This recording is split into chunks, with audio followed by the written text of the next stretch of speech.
অসমীয়া ঠিকাদাৰ নাই, অসমত কোনো অসমীয়া ঠিকাদাৰী প্ৰতিষ্ঠান নাই। 8 কোটি টকাৰ পৰা 300 কোটি টকা পৰ্যন্ত যিমান যি কামেই নাথাকক কিয় সকলোবোৰ কাম এতিয়া লাভ কৰে ৰজা ঘৰিয়াৰ কৃপাত এই গৌতম কনষ্ট্ৰাকশ্যন নামৰ ঠিকাদাৰী প্ৰতিষ্ঠানটোৱে।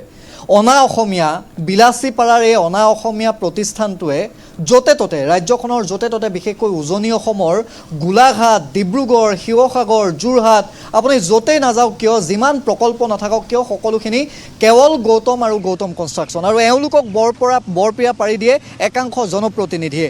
সেই জনপ্ৰতিনিধিলৈ ওপৰৰ পৰা হেনো নিৰ্দেশ আহে আৰু জনপ্ৰতিনিধিৰ সৈতে এটা বৃহৎ অংক মিলি এইসকলে বৰপীয়া পাৰি দিছে এই অনা অসমীয়া এই বণিক গোষ্ঠীটোক। আৰু তাৰেই পৰিণতিত আজি গোলাঘাটবাসীয়ে কান্দিবলগীয়া হৈছে। আজিৰ পৰা এটা বছৰ পূৰ্বে ধুদৰালিত এটা দুৰ্ঘটনাত 2জনকৈ যুৱক আহত হ'ল, গুৰুতৰভাৱে আহত হ'ল। গৌতম কনষ্ট্ৰাকশ্যনে আজি পৰ্যন্ত তেওঁলোকক ক্ষতিপূৰণ নিদিলে। দল সংগঠনে যদি তেওঁলোকক কথা কয় তেতিয়াহ'লে দল সংগঠনৰ আগত তেওঁলোকে মুখ্যমন্ত্ৰী তথা ডাঙৰ ডাঙৰ মন্ত্ৰীৰ লেবেল দিয়ে। আৰু সেই লেবেল দিয়া গৌতম কনষ্ট্ৰাকশ্যনৰ কামৰ আজি নমুনা দেখুৱাম। ধুদৰালি আমি দেখুৱাম যে 2022ৰ পৰা ফটো সাংবাদিক জয়ন্তই দেখুৱাই যাব যে 2022ৰ পৰা কাম আৰম্ভ কৰিছে 300 কোটি টকা, এটকা দুটকা নহয়, 300 কোটি টকাৰ কাম লৈ এই ধুদৰালিৰ কাম কমাৰবন্ধা, কমাৰগাঁও, জয়পুৰ পৰ্যন্ত তেওঁলোকে আৰম্ভ কৰিছিল। 2022ৰ পৰা কাম সম্পূৰ্ণ হ'ব লাগিছিল 2024ত। এতিয়া 2022ৰ পৰা কৰা সেই 2024ত য'ত সম্পূৰ্ণ হ'বলগীয়া আছিল এতিয়া 2025 আৰু 2025ৰ এই মাজভাগতো এতিয়া কামৰ অগ্ৰগতি চাওক।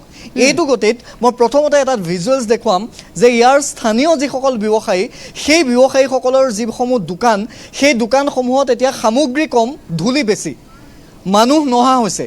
এইসমূহ যিসমূহ আপুনি ব্যৱসায়িক প্ৰতিষ্ঠান দেখিছে সেই ব্যৱসায়িক প্ৰতিষ্ঠানত এতিয়া সামগ্ৰী কম, ধূলি বেছি। ফটো সাংবাদিক জয়ন্তই যদি অকণমান দূৰলৈ দেখুৱায় তেতিয়াহ'লে আপুনি দেখিব যে ধূলিৰ উৎপাতত ইয়াত এতিয়া মানুহ ইয়াত অহা যোৱা কৰিবৰ বাবে সমস্যাৰ সৃষ্টি হৈছে। আমি সতীৰ্থ সাংবাদিক সাৰংগ আছে, খুব চমুকৈ মই সাৰংগৰ ওচৰলৈ আহিম আৰু দল সংগঠন গোলাঘাটৰ বিভিন্ন দল সংগঠন আজি আমাৰ সৈতে আছে, তেওঁলোকৰ ওচৰলৈ আহিম। সাৰংগ, খুব চমুকৈ 3টাকৈ প্ৰতিবেদন আপুনি ইয়াৰ পৰা বাতৰি সম্প্ৰচাৰ কৰিছিল। তাৰপিছতো গৌতম কনষ্ট্ৰাকশ্যনৰ এই ধুদৰালিৰ কাম সম্পূৰ্ণ হোৱাটো বাদেই দিয়ক, এতিয়ালৈকে মাত্ৰ হয়তো 30% অগ্ৰগতি হোৱা নাই। একশ্যন কিয় নহয় গৌতম কনষ্ট্ৰাকশ্যনৰ ওপৰত? আশীৰ্বাদ আচলতে এটা কথাই ক'ব লাগিব কষ্টমণি কাকতি, যিহেতু পূৰ্বৰ পৰা আমি ধাৰাবাহিকভাৱে বাতৰি পৰিৱেশন কৰি আছোঁ গৌতম কনষ্ট্ৰাকশ্যনৰ বিৰুদ্ধে। এই গৌতম কনষ্ট্ৰাকশ্যনৰ মূৰৰ ওপৰত আচলতে আশীৰ্বাদ আছে চৰকাৰৰ। প্ৰথমতে এইটো কাৰণে কৈছোঁ কাৰণ গৌতম কনষ্ট্ৰাকশ্যনৰ যিসমূহ অনিয়ম বা দুৰ্নীতি বা তেওঁলোকৰ যিসমূহ কথা আমি বাতৰি পৰিৱেশন কৰাৰ পিছতো কোনো ধৰণৰ উত্তৰ কিন্তু বা সদিচ্ছা জিলা প্ৰশাসনে যিদৰে গুৰুত্ব সহকাৰে ল'ব লাগে আমি এইখিনিতে উল্লেখ কৰিম যে ধনশিৰি নদীৰ পৰা তেওঁলোকে বালি অবৈধ খনন কাৰ্য চলি আছে। ৰাজহ চৰকাৰে পোৱা নাই, ৰাজহ পোৱা নাই, তাৰ পৰাও আমি বাতৰি পৰিৱেশন কৰিছিলোঁ। কিন্তু তাৰ পিছতো তেওঁলোকে এটাই কথা কয় যে তেওঁলোকে খুব সোনকালে ৰাস্তাটো উলিয়াব লাগে, যাৰ বাবে তেওঁলোকে কাম আচলতে ক্ষিপ্ৰতাৰে কৰিছে বুলি কৈছে। আটাইবোৰ বিষয়ববীয়া আছে, কাম ক্ষিপ্ৰতাৰে তেওঁলোকে কৰিছোঁ বুলি কৈছে। আৰু কথাটো হৈছে যে অসমত এতিয়া কোনো অসমীয়া ঠিকাদাৰো নাই। 8 কোটিৰ পৰা 300 কোটি টকা পৰ্যন্ত, সেয়া লাগিলে ডিব্ৰুগড়ৰ পানীদিহিঙৰ পাৰৰ প্ৰজেক্টেই কওক, ডিব্ৰুগড় ক্ৰীড়া প্ৰকল্পৰ কওক, গোলাঘাটৰ এই 300 কোটি টকীয়া ধুদৰালিৰ কথাই কওক, বাৰে বাৰে গৌতম কনষ্ট্ৰাকশ্যনক বৰপীয়া কোনে পাৰি দিছে। আৰু আপোনালোকে দল সংগঠনে প্ৰতিবাদ কৰাৰ পিছতো কোনো ধৰণৰ শাস্তিমূলক ব্যৱস্থা কিয় গ্ৰহণ কৰা নহয়? চাওক, প্ৰথম কথা হ'ল গৌতম কনষ্ট্ৰাকশ্যন আচলতে আমাৰ গোলাঘাটৰ কাৰণে সন্ত্ৰাস কনষ্ট্ৰাকশ্যন। এটা গম পাইছেনে? সন্ত্ৰাস কনষ্ট্ৰাকশ্যন বুলি কেলৈ কৈছোঁ, আজি গোলাঘাটৰ মানুহে যিটো জীয়াটো ভুগিব লগা হৈছে এই ধুদৰালিৰ দাঁতি কাষৰীয়া মানুহে সেইটো বুজি পায়। আমি টাইম ছাত্ৰ দল সংগঠনবিলাকেও বিভিন্ন সময়ত প্ৰতিবাদ কৰি আহিছোঁ যে আপোনালোকে ইয়াত পানী দিয়াৰ পৰা আৰম্ভ কৰি সকলো কথা আমি তেওঁলোকক দাবী জনাই আহিছোঁ, কিন্তু তেওঁলোকে আজিলৈ গুৰুত্ব দিয়া নাই।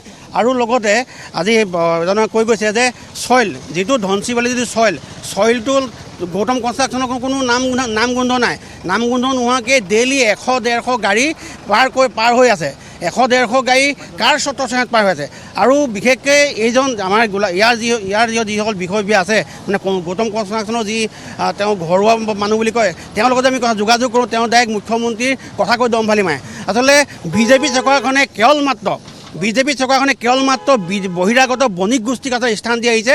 আৰু সেই হেতুকে আজিলৈকে অসমীয়া যিবিলাক ঠিকাদাৰ আছে বা অসমীয়া যিবিলাক প্ৰতিষ্ঠান আছে সেই প্ৰতিষ্ঠানবিলাকৰ কাম নোপোৱা মূল কথাটোৱে হ'ল বিজেপি চৰকাৰৰ এই বহিৰাগত বণিক গোষ্ঠীক আচলতে দৰত এই বণিক গোষ্ঠীৰ প্ৰতি তেওঁলোকৰ যিটো আন্তৰিকতা, সেই আন্তৰিকতাৰ কাৰণেই আচলতে আমাৰ যিসকল খিলঞ্জীয়া মানুহ, যিসকল ঠিকাদাৰ বা ঠিকাদাৰ প্ৰতিষ্ঠান আছে, এইসকলে কাম নাপায়। আজি অসমীয়া যিবিলাক খিলঞ্জীয়া আছে পেটত গামোচা মাৰি আছে। আজি অসমীয়া যিবিলাক ঠিকাদাৰ প্ৰতিষ্ঠান আছে তাত বিভিন্ন সময়ত অসমীয়া ল'ৰাবিলাকক লৈ কাম কৰি আছিলে, কিন্তু এই বিজেপি চৰকাৰখন অহাৰ পৰাই আজি এই বণিক গোষ্ঠীক কেৱল মাত্ৰ বহিৰাগত বণিক গোষ্ঠীক স্থান দিয়াই এই অসমীয়া ল'ৰাবিলাকক আচলতে আমাক অৱস্থা বেয়া কৰি দিছে। বীৰ লাচিত খানাৰ বিষয়ববীয়া আছে, আপোনাৰ ওচৰলৈ আহিছোঁ। আৰু কিমান দিন গোলাঘাটবাসীয়ে জীয়াতু ভুগিব লাগিব, আৰু কিমান দিন চৰকাৰে গৌতম কনষ্ট্ৰাকশ্যনক সময় দিব, আৰু কিমান দিন এওঁলোকে মৰম পাই থাকিব চৰকাৰৰ? চাওক, ৰাইজ এতিয়া অতিষ্ঠ হৈ গৈছেগৈ। আজি 2022 চনৰ পৰা যিটো কাম আৰম্ভ হৈ গ'ল, এতিয়ালৈকে তেওঁলোকে দেখাই দিয়ক যে সম্পূৰ্ণ ক'ৰবাত 1 কিলোমিটাৰ ৰাস্তাও যদি বনিছে, সম্পূৰ্ণ এছাম মুষ্টিমেয় নেতাৰ তেওঁলোকৰ অধীনত তেওঁলোকে কাম কৰিছে। আৰু যদি আজি দল সংগঠন হওক বা ৰাইজ যদি আজি তেওঁলোকৰ কাৰণে প্ৰতিবাদ কৰিবলৈ ওলাই আহিছে, তেওঁলোকে সেইখিনি মানুহৰ ভয় ভাবুকি দেখুৱাবলৈ আৰম্ভ কৰিছে। গতিকে আমি ইয়াৰ পৰাই দাবী কৰিছোঁ যে অতি সোনকালে এই ৰাস্তাৰ কাম সম্পূৰ্ণ হ'ব লাগে, আৰু ৰাইজ ইয়াৰ পৰা এই যি সমস্যা হৈছে, জনসাধাৰণৰ যি সমস্যা হৈছে, এই সমস্যাখিনি নিৰ্মূল হ'ব লাগে। গোটেই প্ৰসংগটোক লৈ গৌতম কনষ্ট্ৰাকশ্যনক বাৰে বাৰে বৰপ্ৰিয়া পাৰি দিয়া সকল কোন? তেওঁলোককতো কোনোবাই বৰপ্ৰিয়া পাৰি দিছে। আৰু অসমত এতিয়া অসমীয়া কোনো ঠিকাদাৰী প্ৰতিষ্ঠান আচলতে নায়েই নেকি? আৰু য'তেই তেওঁলোকে কাম কৰিছে তাতেই দুৰ্নীতি, তাতেই হেমাহি, কাকো কেয়াৰ নকৰে, কাকো খাতিৰ নকৰা, ৰাইজৰ সমস্যাক তেওঁলোকে খাতিৰ নকৰে। এইটো এটা তেওঁলোকৰ স্বভাৱ কিয়? আচলতে এই গোটেইখিনি ঘটনাখিনি সংক্ৰান্তত হৈছে ৰজাঘৰীয়া আশীৰ্বাদ। ৰজাঘৰীয়া আজি আশীৰ্বাদৰ কাৰণে আজি এই বণিক গোষ্ঠীৰ পৰিয়ালটোৱে বাৰে প্ৰতি ইটোৰ পিছত ইটো কনষ্ট্ৰাকশ্যনৰ হেৰি পাই আছে, ইটোৰ পিছত ইটো ঠিকা পাই আছে। যিহেতু সেইটো কাৰণে আমাৰ অসমীয়া মানুহখিনিয়ে এই ঠিকাখিনিৰ পৰা বঞ্চিত হৈ আছে, আৰু এহেঁতৰ এই উপৰীয়া ৰজাঘৰীয়া সুবিধাটোৰ কাৰণে আজি এই হেমাহিখিনি হৈ আছে।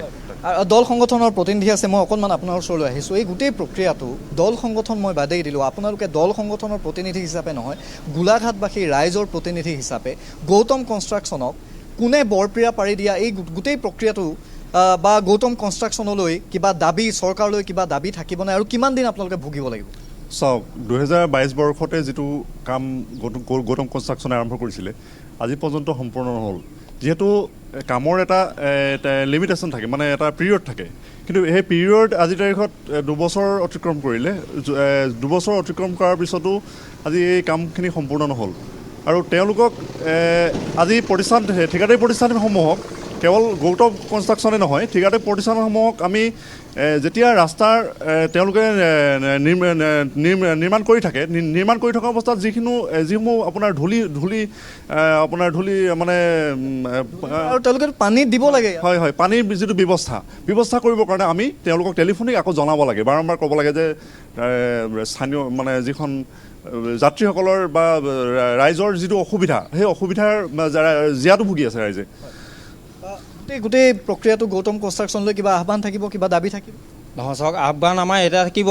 আমি টাই আহোম ছাত্ৰ সন্থাৰ মজিয়াৰ পৰা আমি বাৰম্বাৰ তেওঁলোকক আহ্বান জনাই আহিছোঁ, পূৰ্বতে আমি প্ৰতিবাদ কৰি আহিছোঁ। আজি যোৱা বছৰে এই ধুদুৱালি কাম কৰা অৱস্থাত 2জনকৈ ল'ৰাৰ মৃত্যুমুখত পৰিছে।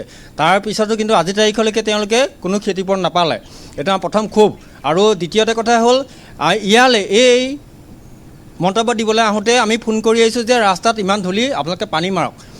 তেতিয়া তাৰপিছত এই ৰাস্তাত পানী পৰিছে, আপোনালোকে দেখে পাব। ফোন কৰিলেহে পানী যে ইয়াত ঢালিব লাগে, ইয়াত যে পানী ছটিয়াব লাগে, সেই বিষয়ে তেতিয়া ফোন কৰিলেহে তেওঁলোকে গম পায় নেকি?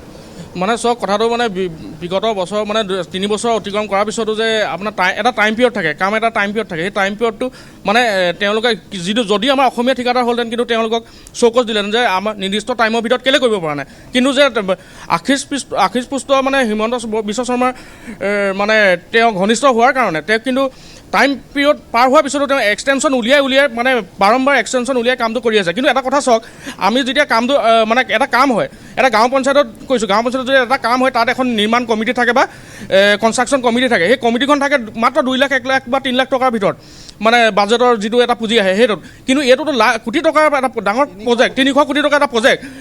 ইয়াত এখন কমিটি এখন গঠন মানে তেওঁলোকে মানে চৰকাৰখনে নিকা কৰি থাকে, কিন্তু কেৱল মাত্ৰ এই 2 লাখ 3 লাখতহে নিকা হয়। যদি কোটি টকাত হৈ যায় কিন্তু নিকা তেওঁলোকৰ ভাৱমতিটো নাইকিয়া হৈ যায়। ইয়াৰ পূৰ্বেও আমি ডিব্ৰুগড়ত বাতৰি কৰিছোঁ, বুঢ়ীদিহিঙৰ পাৰত 214 কোটি টকাৰ প্ৰজেক্ট, মাত্ৰ য'ত 16 মিটাৰ জিঅ' বেগ তেওঁলোকে কৰিব লাগে 2 মিটাৰ কৰিছে, অৰ্থাৎ 30 কোটিমান টকা 40 কোটিমান টকাৰ কাম কৰি বাকী গোটেইখিনি জেপত ভৰোৱাৰ চক্ৰান্ত। ক্ৰীড়া প্ৰকল্প আজিলৈকে কাম সম্পূৰ্ণ হোৱা নাই, আৰু 4-5 বছৰ লাগিব। 2019ৰ পৰা কাম কৰিয়ে আছে। ধুদৰালিক আৰু কিমান দিন লাগিব গৌতম কনষ্ট্ৰাকশ্যন? যিহেতু আমি সদৌ টাইম ছাত্ৰ জনতাই আমি গোলাঘাট জিলাত প্ৰতিবাদ কৰি আহিছোঁ যে আমাৰ ধুদৰালিটো অতি সোনকালে কৰিব, যিহেতু আমাৰ আহোম ৰজাৰ দিনৰ পৰা গদাধৰ সিংহই প্ৰতিষ্ঠা কৰা এই ধুদৰালিটো, আৰু যিদৰে আপোনালোকে আজি এই বাতৰি পঢ়িব গৈছে, এইদৰে যদি গৌতম কনষ্ট্ৰাকশ্যনে লেহেমা গতিত যদি কাম কৰে আৰু 10 বছৰ পিছতো ৰাইজে এই ধুদৰালিটো সম্পূৰ্ণৰূপে দেখা নাযাব। যিহেতু তেওঁলোকে য'তেই কাম কৰিছে আপোনালোকে দেখিব, আপোনাৰ কমাৰগাঁৱৰ পৰা আপোনাৰ এই যিটো আপোনাৰ ৰাস্তা আপোনাৰ হৈছে ধুদৰালিটো, আপুনি কমাৰবন্ধা সেইটো ছাইডটো যাব নালাগে। যোৱাকালি মই সেইটো ৰাস্তাত গৈছোঁ, মানুহৰ দোকানৰ ভিতৰত আৰু টিঙৰ ওপৰত যিটো ধূলি হৈছে, আমাৰ যিসকল ব্যৱসায়ে কৈছে যে আমাৰ ইয়াত কাষ্টমাৰ নহা হৈছে। যিহেতু তেওঁলোকে নিজৰ পৰিয়ালটো চলাবলৈ তেওঁলোকে দোকান দি আছে, সেই দোকানলৈ যদি কাষ্টমাৰ নাহে, গ্ৰাহক নোযোৱা হৈছে। সেইকাৰণে আমি কৈছোঁ যে এই ৰাস্তাটো এই লেহেমা গতিত চলাই দিয়ে। আগন্তুক 20 বছৰতো চৰকাৰে গৌতম কনষ্ট্ৰাকশ্যনৰ কাম উলিয়াব নোৱাৰিব। আপোনাৰ সৈতে আমি পুনৰবাৰ সংযুক্ত হ'বলৈ চেষ্টা কৰিম।